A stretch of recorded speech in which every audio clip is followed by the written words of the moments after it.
Have you won? The war, you Because mean? Trump is going around telling that he won, that he's winning everything as a winner, no whatever. And I'm asking you, as a representative of the Iranian people, have you won this confrontation with America and Israel? Well, thanks for providing this opportunity and to explain a little bit more about what's happened during the war. Coming back to your question, actually, we should see what those aggressors wanted to attain and to gain. What was their purposes and aims. So you are cautious I'm not. in drawing conclusions. No, I believe we have a kind of, at the initial stage of a kind of agreement to have a ceasefire. And this is the not permanent ceasefire. Yeah, 2 weeks. So it is a little bit to make judgment, but I believe always the people who are in the right side of the history and in the war, they will win. And in this case, the people of Iran could win. Okay, what did you expect? Because nobody knew what was about to happen. Nuclear bomb or just another bombing? Well, as I said, it is not clear, and it was not clear at the beginning of the war, what was the logic of the war. Sometimes the incentive and the aims was they proclaimed and they said that it was because of the nuclear issue, another day the missile issue, another day the regime change, and the last thing that was new for somebody was opening the Strait of Hormuz. Mm-hmm. It was not clear what was the logic and the main purpose of this war. So it seems there was a mess and confusion to follow, actually to wage a war, to follow the war during the war. And now at the end, it is so clear for us. Iranian capability still remains untouched. Of course, we received some damages, but when we are talking about the capability, it is not the physical capability, which is very important for the Americans or Israeli. But when we are talking about the capability, it means the know-how of doing something. When it comes back to the nuclear issue, the Iranian scientists have the knowledge how to make a peaceful use of the nuclear power, issue program. When we are talking about the missile capability, is that this is Iranian local knowledge of making missiles. And in this case, for the missiles, also Iranian are capable to extend to whatever to do. But we have defined our capability to some limited level that the late leader, Imam Khomeini, said that we are not extending more than 2,000 kilometers. Yeah. Why we put 2,000 kilometers? Because he and the decision makers in Iran predicted that one day we will be under the attack of Israel or America. Mm-hmm. So that's why, for having deterrence, we made a good preparation for that. And don't you think that, among other reasons, the home unrest in America and, there is another reason to stop bombing.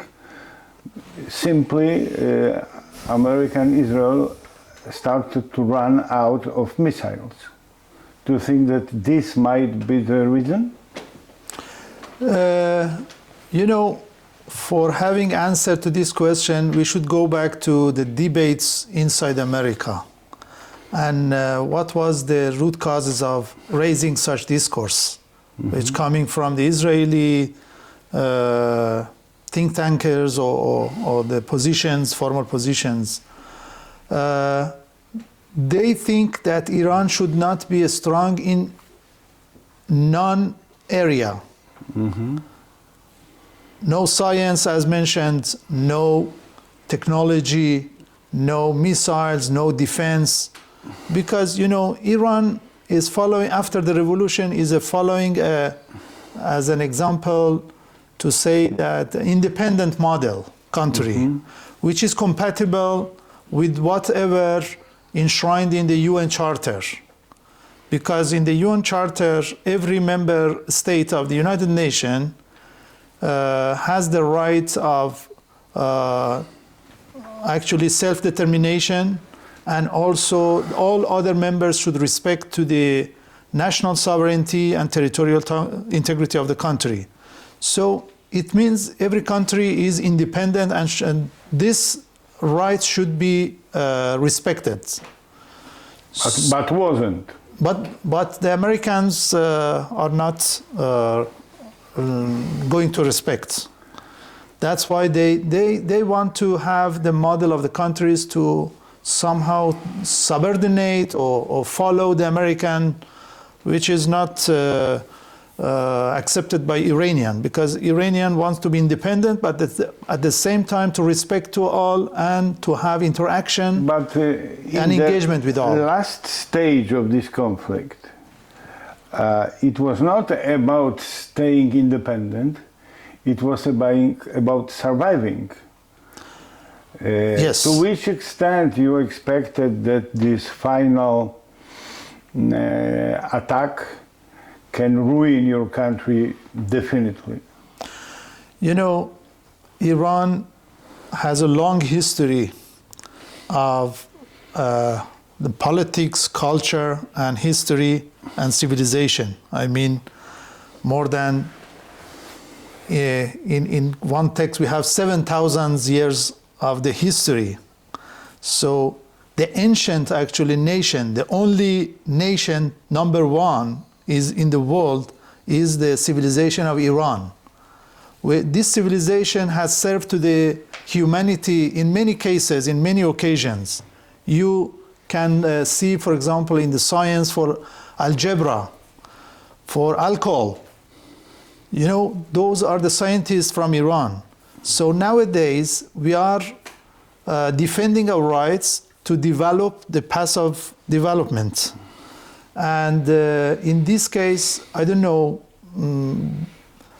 when somebody are saying that we will annihilate or demolish the civilization, what does it mean? It means demolishing one building or bridge or the power plant.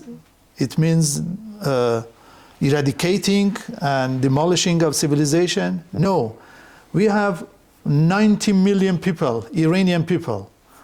Each one is an example of civilization, example of Iranian history and culture, and their knowledge, innovation, ideas, which can serve to the humanity. So you would have survived this attack. Indeed, we will survive, and we never. I had an interview, and I said that Iran will never. In my first interview was that Iran will never surrender. Mm-hmm. Those who are saying that Iran should be surrendered, it is because they don't have enough knowledge about the Iranian history, culture, and civilization. Okay, we have a different approach to such things as women's rights, human rights, but there is one level on which we agree. Everybody has the right to live. Indeed. The right to live is the basic human right. Yeah. And this very right has been denied to you. We'll crush you, we'll demolish you. And what I perceived is that the final goal to demolish your civilization is not an American goal, it's an Israeli goal. And what happened? That America in this moment, in this very moment, ceased to obey Israel. What happened? What was the reason? How do you think? What's your suspicion? About the, To obey to Israeli.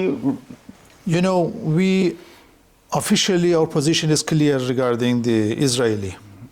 You know, we always supported, when we are talking about the Iranian civilization, it is good to remind that why we are, the human rights issue is very important for us. Go back to the history, the Cyrus Cylinder, the first written human rights in the history, which is Iranian. You know, more than 2,500 years ago, Iran, the human rights issue has been in the focus of Iranian policy. And, you know, at this time, because the revolution idea is supporting the oppressed people. Even before the Palestine issue, which is very, very important for our foreign policy and for our belief, the apartheid in South Africa. On that time, we didn't recognize the regime of apartheid. And we didn't have diplomatic relations. It's most nation in the world. Yeah. So these are two clear examples of South Africa, the apartheid regime, and the Palestinian issue. Very clear example that Iran is dedicated honestly and in genuine term is defending the human rights. And come back to your question that is it real that to say the human rights is not the American cause or Israeli cause? Yes, we believe in the West the human rights is not a serious issue as a value. Because when we are talking about the value, let's look to what happened to the Gaza. More than 70,000 women and children killed. The Europe is very famous for the value of human rights. So the question in the 21st century, everybody in the world, the public opinion, asking this question, and unfortunately the politicians has no answer. They are silent. They were silent. We answered. They were we silent. asked our government to break all relationship with Israel. Yeah, and this is the double standard that the world is witnessing. And you know, for us, in Iranian culture, and the message of revolution is that let's be honest with ourselves and with the people. Okay, then let's pass to Lebanon. Have you left Lebanon alone? You have made this agreement with America. No, and the you Lebanon, didn't stand for Lebanon. No, if you look at the 10 articles in the Iranian draft, ceasefire included the Lebanon ceasefire. You know, because you know you cannot disconnect. You cannot comply with it. Israel cannot to get points and to privilege from the American baskets, and then when it is the matter to give privilege, so they should. Do you believe that Lebanon will recover this 10% of its territory? There is no doubt about it, because in 1980s we considered at that time south of Lebanon was occupied, and the resistant groups could again regain their territory. This time. But this broad race cleansing has been made. They are up to Litany River. Yeah. And they are occupying and destroying everything which was there built. How do you think the mechanism of recovering this southern Lebanon territory will work? First of all, nobody in Lebanon will accept the occupation. No Hezbollah, no the governments. The land of Lebanon is dedicated to the people of Lebanon, and we respect.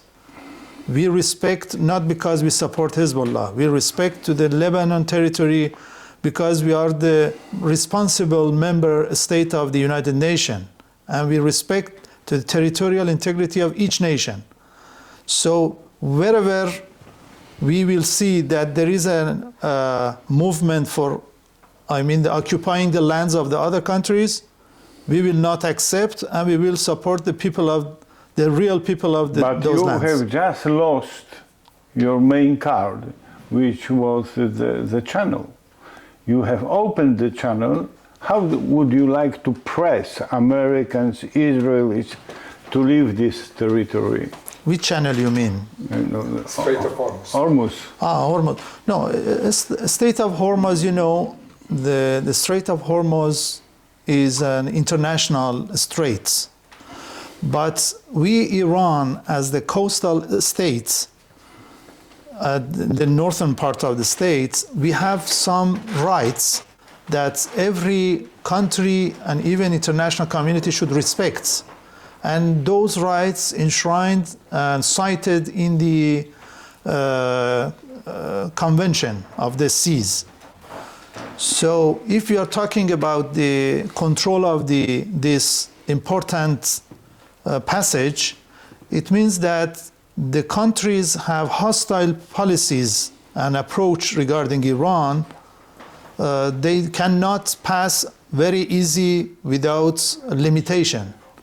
These limitations came, as I said, in the convention, recognized and respected by the countries, and we are exerting and implementing our rights. You want to exert pressure on America, for instance, through this strait and through this regulation of the flow? Yeah, if Iran at this time is talking about the redefinition or regulation of the arrangement in the Strait of Hormuz, because the American came to the Persian Gulf, they established and created many military bases, which those bases were not for defensive purposes with the host countries, the Arab countries. This time they didn't defend them. No, that was not for defending. That was for aggressive, the offense. Yeah. So that's why Iran is saying, how you want to bring the logistic to those bases? You are going to abuse those bases in order to attack against Iran. So that's why Iran need to reestablish the order and the regulation for the Strait Hormuz. As I said, and as stipulated in the convention, international convention, any nation, if they want to have a passage from the strait, they should have no harm or innocent Harmless passage. flow, yeah. Innocent passage from the strait. But this was the clear violation that we saw during the war on behalf of the Americans. Recently we have been studying these very specific laws because we are very concerned with the situation. But still, there's not much use in studying international law when you have in front of you Donald Trump. I'm not sure whether he is aware that an international law exists. You are fully right in this case, and as I said, this is the burden and the duty of all countries, because finally in international community we need some agreed languages. The agreed language is international law, which is on the basis of the consensus and the consent of the states. So, for example, if we expect the countries to respect the international law, so this is not only Iran to defend international law. All countries have the responsibility and duty to support it. Now you are talking like Trump. Give me a hand. You know why Trump did not recognize or did not respect? Because for inaction or silence of many countries, even in Europe. I have said in my previous interview this war was not only for Iranian people or Iran territorial integrity. That was for European countries. That was for Canada. That was for Arab countries. Because when there is no rule of law, it means everybody think that has the right of to exert the force. Yeah. They will do that and repeat that. Okay. Mr. Ambassador, you as a nation have in front of you 2 weeks of very tough negotiations. Mm-hmm. And we can take for granted that these negotiations will be successful. And both sides will exert some force, some demonstrations of force. And how can you push or even scare America and Israel, especially America? I see only one way to consider to close again the strait. Do you consider closing the strait if negotiations went badly? You know, we are not naive regarding this negotiation because we have bitter experiences. At least the last negotiation. Twice we started negotiation and we were bombed and attacked. So we are not looking to the negotiation as an easy way, because if there is honesty to finding some solution, that certainly should be based on the mutual respect and mutual interest and mutual understanding. If the Americans... And mutual scare. A mutual scare in this uncertainty climate, atmosphere. So do you consider closing again the It depends. or not? You know, it depends. It depends. So you consider? Yeah, it depends. Okay, thank you. Because this is the only guarantor Iran has, is the Strait of Hormuz. This is a great day. There is no other guarantor. No United Nations, no Europeans, because we Only experienced our own force. the geography. I respect that standpoint. This is a very happy day because we have avoided a catastrophe. For all, not only for Yes, because the world as we knew it is being dismantled. Yeah. And now I wish you that this negotiation came to a conclusion which will end these hostilities for many, many years at least. Mm-hmm. And that's our wish to you. And congrats for the state of balance which we have achieved for now. Thank you so much. Thank you. Just the last point I will say, you know, Iran is a pacifist nation, always supported peace and security, not only in the region, but also peace with all of the world, including the United States. You know, we proved that in the JCPOA before. And this time, if we are defending our rights, is because we do not accept any kind of force. Yes, treat better your women. Sure, and the women, and you mentioned the women issue. You know, there is a misunderstanding about the Iranian rights, the woman right in Iran. The one you killed because she was not unveiled? No. Look, what happened recently in the pacifist, the peaceful demonstration in Iran. You know, everybody outside of the country was saying Iran actually created unrest, which was not true. This was the Trump and the Mossad. This is a sense of self-preservation, very healthy. Yeah, but no, honestly, the case of the human rights, particularly for the women rights, let's have an honest dialogue, the human rights dialogue, and to start to talk and understand the logic of Iran based on the law and based on the Sharia. This is the best way to win the hearts of Europeans. As I said, the human rights issue and women issue is very, very important for us. in our policy, in our belief. And I want to emphasize this issue that if you want to make judgment about the Iranian women's rights, you can go to Iran and talk think to everybody. That's what I'm about to do. Us. I invite you. I invite you to go to Tehran. We go all together.